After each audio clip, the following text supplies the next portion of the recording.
My name is Professor Julia Downing and I'm the Chief Executive of the International Children's Palliative Care Network. We are delighted that the Lancet Commission on Palliative Care has been published on Friday the 13th of October 2017, and this corresponds with our annual campaign #Hats On for Children's Palliative Care, as we try and promote the need for children's palliative care around the world. So there are various issues that are raised within the Lancet Commission report. One of the challenges for us is the need for children's palliative care around the world. We know that palliative care is a human right, and there should be no child, regardless of where they live around the world, who should suffer needlessly in pain and from other symptoms during that stage when they could benefit from palliative care. We also know that the majority of children needing palliative care are living in low and middle income countries, in countries where access to palliative care is at best limited and sometimes even non-existent. Within the Lancet Commission report, they talk about serious health-related suffering, and again we know that 98% of children with serious health-related suffering live in low and middle income countries. So the development and the provision of palliative care for children is a human right, and we need to be working to develop children's palliative care around the world. We know that the need for palliative care and pain control in children has largely been neglected in many parts of the world. We also know that palliative care is a core component of universal health coverage. We know that the need for palliative care and for pain control in children has largely been ignored, and yet it is part of universal health coverage. And it is great that this Saturday there will be a focus on universal health coverage through World Hospice and Palliative Care Day. We know that there are barriers and challenges to the provision of children's palliative care globally. Some of these are highlighted in the Lancet Commission report. They include issues around the lack of education and skills within healthcare professionals, issues around opiophobia, people being scared to use the strong analgesics such as oral morphine in children, issues around a focus on cure and not necessarily such on care, and issues around non-communicable diseases not being seen as a priority in many countries. And as many of the children with life-limiting and life-threatening conditions will have non-communicable diseases, then this has an impact on the provision of children's palliative care. We also know that caregiving for children with life-limiting and life-threatening conditions can exacerbate poverty, and many of the families in low and middle income countries are already poor, and so then having a child with such a condition and needing palliative care just exacerbates the poverty, and it just makes the spiral of poverty even worse. So there are several aims of the Lancet Commission. The first is to try and quantify the heavy burden of serious health-related suffering, and that's serious health-related suffering in adults as well as in children. The second is to try and identify and cost an essential package of palliative care and pain medication that should be provided in all settings, and within that to think about some of the issues specific to children. So what about medicines specifically for children? The third is to try and measure the unmet need of the use of opioids. We know that opioids are just being used in very few countries, and that there is a need to expand access to opioids so that children and adults can have their pain controlled. And the fourth is to outline global strategies to expand palliative care and pain control as part of a core component of universal health coverage. And I think it's important to note that whilst the Lancet Commission didn't focus specifically on children, but it looked at palliative care and pain control across the board, across all ages, there were attempts throughout the Commission to try and highlight some of the specific needs for children. So what about the findings of the Lancet Commission?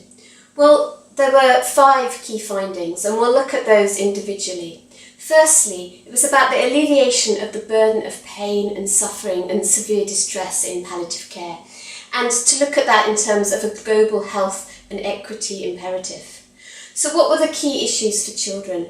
Well, we know that worldwide the burden of serious health-related suffering in children is generally associated with 3 key conditions. Firstly, obviously HIV disease, then premature birth and birth trauma, and also congenital malformations.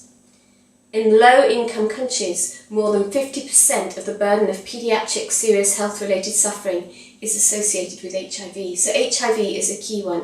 Obviously, there are a range of conditions, but those three areas are key. Firstly, HIV disease, premature birth and birth trauma, and then congenital malformations.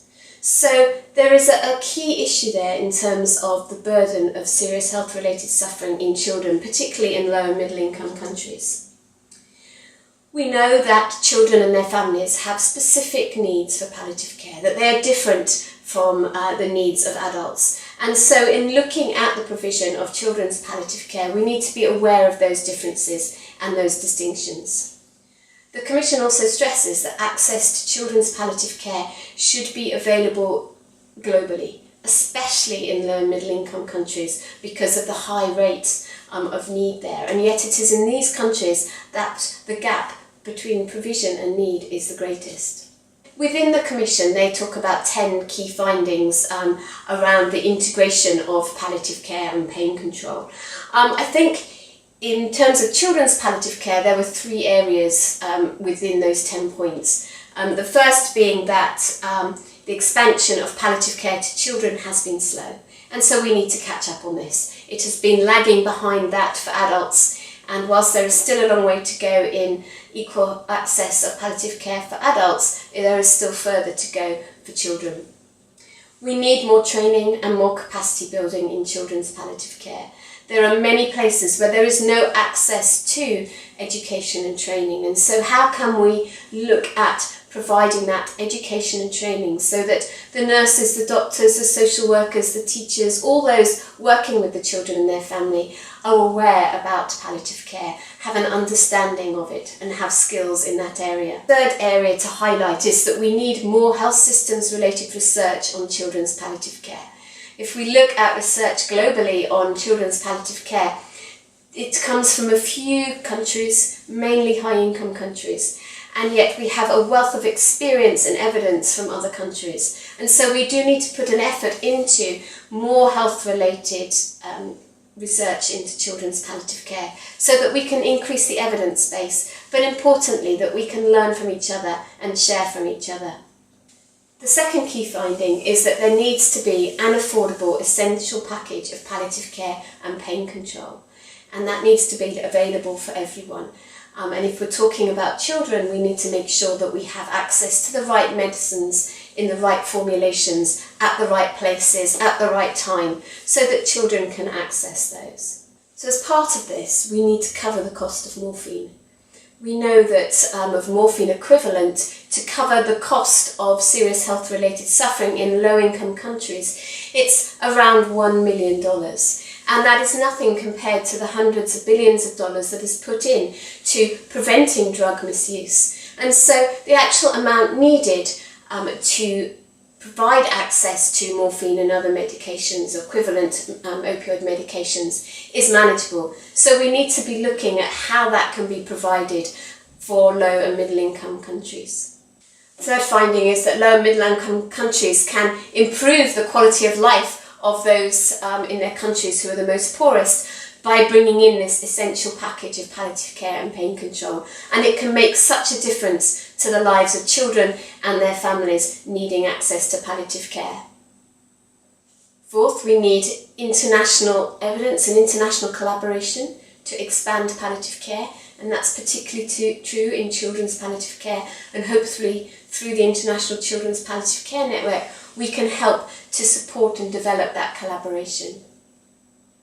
Then finally, we need better evidence and priority setting tools for palliative care so that we can measure progress, so that we can see the development of children's palliative care, where we are now, what we need to do to move forward, how we are moving forward, and then to show the developments in years to come.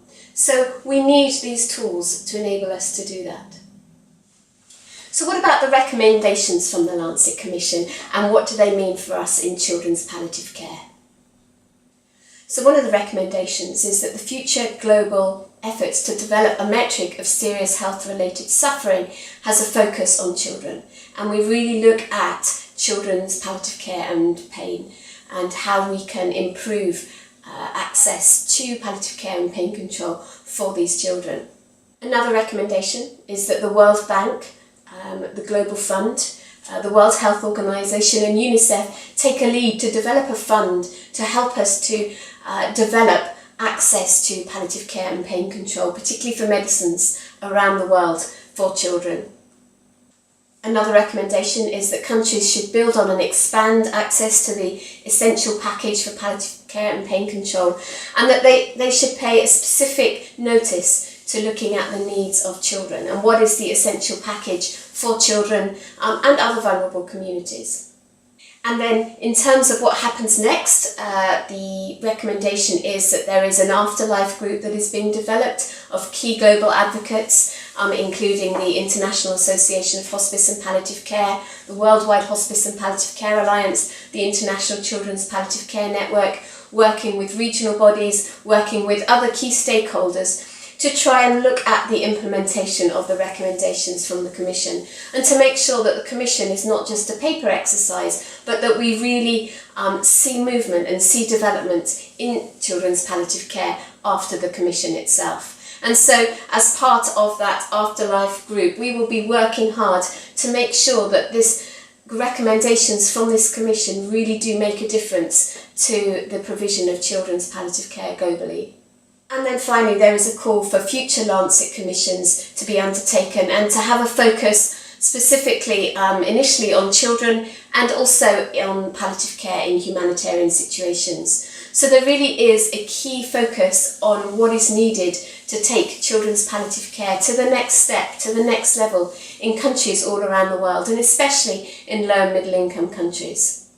So at the International Children's Palliative Care Network, we are excited by the publication of this commission, and we will be working with the Afterlife Group, with the commissioners, with key stakeholders globally to try and implement some of the recommendations of the Commission and to try and make sure that we do work together to improve access to palliative care and pain control for all children around the world who need it.